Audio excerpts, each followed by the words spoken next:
Okay, so we've talked about prerequisites and we're talking about the different countries. So I'm going to talk about the next two paragraphs. And basically, okay, it says, maybe it'll say sometimes that you need at least 5 years teaching experience. Don't think that if you have 2 years teaching experience and a master's degree, mashallah, that means thank God and it's beautiful that you have a master's degree, but it doesn't mean you have the experience of a 5-year teacher. Because there's a lot of difference between a second-year teacher and a 5th-year teacher. There's so many skills that you learn in the classroom that they're not taught, unfortunately, in school. Okay? I worked with doctorates in education with 5 years teaching experience, and if you look at a doctorate that's got 20 years teaching experience, they're so much better in the classroom. Okay? So, or you have a doctorate with 2 years teaching experience, and you have a doctorate with 5 years experience. The one with the 5 years is going to be better. Because there are certain things that you learn in your book study and your early experiences and everything else that you do not learn in the classroom. Or that you should be learning that as classroom studies. Okay? So remember, again, there are thousands of CVs that are being sent to this school where you feel, well, I have my doctorate and 2 years teaching experience. It's asking for 5 years teaching experience. I should be able to get in. No problem, because I have my doctorate. Most likely, they'll see your doctorate and, oh, but she's only got 2 years teaching experience. Darn, because, okay, we'll put her to the side and maybe we'll consider her. But then we'll see if there's a person that has their bachelor's of education and 5 years teaching experience, because a doctorate student is going to want more salary. But we'll put her to the side.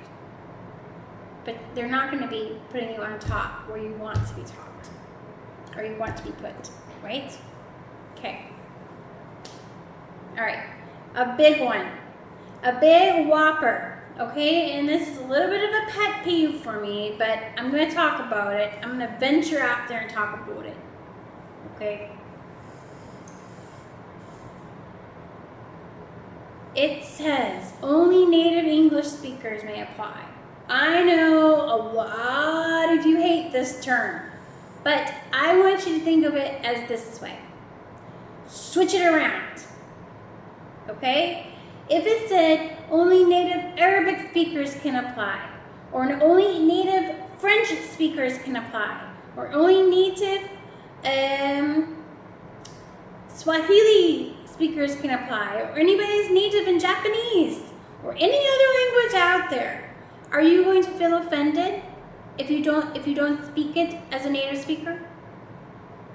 Why is it that only English bothers you? Why? I know I am not perfect in Arabic. I can say Assalamu alaikum. I know some of the colors in Arabic. But if it says native Arabic speaker, I don't even touch it. And I do not feel offended at all. So I don't know why there's such a big problem when it says native English speaker and you are from, say, Pakistan and you're a native Urdu speaker. How come you're offended that they don't take you, even though you went and took classes, even though I think your accent's perfect and everything else? How come you're so offended that even though your degree's in English, that they're looking for an English native speaker and you're offended? I don't understand. Because if it said native Urdu speaker, and I went to Pakistan for my university and I learned it, but I'm not native, I'm not gonna let that offend me. It's what they want. It's who they need. So you have to stop thinking, oh, they're attacking me. Oh, because I'm not a native speaker. I'm a great teacher. How come they can't see past that?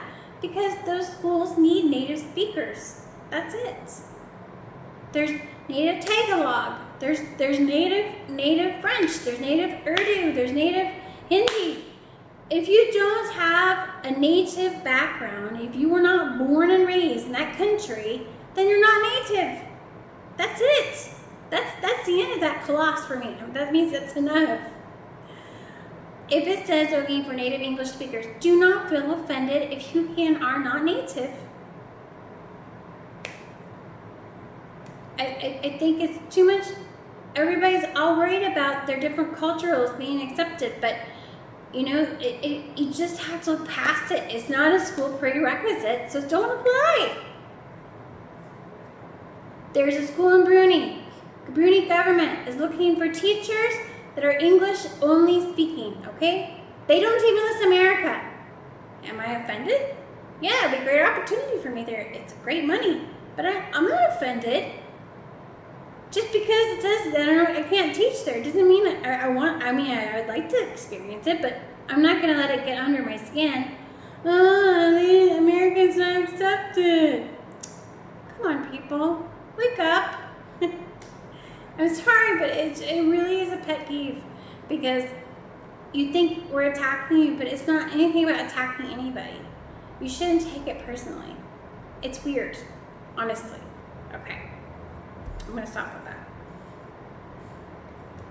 Okay.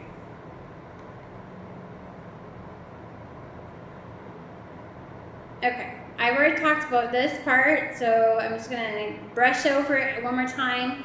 Again, a general education degree and a primary teacher's, you apply as an Arabic PE. Okay, oh no, I didn't touch on this one. Okay, so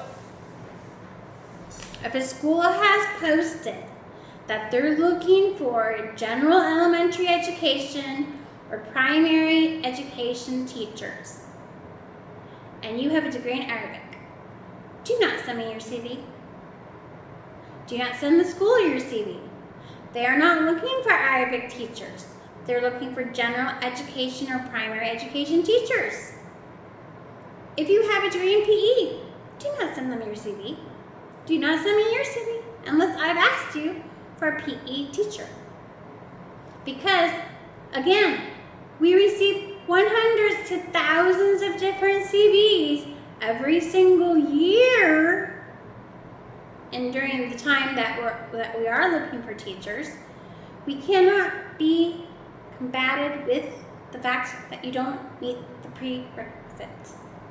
Because like I told you, I received 15, 20 just myself for my school, which I'm very humbled, to be honest with you. But it's not what we're looking for. Your CV, we will receive it. It'll be placed in a file, but it'll be in the file. It's not going to be something that we're looking at right away. Okay, that's the small school. The big school, they'll toss it. And you'll have to reapply the next time there's a position. So if you want to get into those top schools, please read the prerequisites. Read through the job description. Don't just send your CV because you're desperate for a job. I understand if you're desperate. I understand these are hard times. I understand you need money to feed your family. But they will not even look at it because they've got hundreds to thousands of CVs being sent to them. There's lots of people looking for work right now. You need to focus on the ones that are looking just for what you are qualified to teach. Okay, so I'm going to stop there. And I know that section, people are going to get so freaking angry with me. It'll probably go viral. That's the only one that will go viral, but that's probably going to go viral.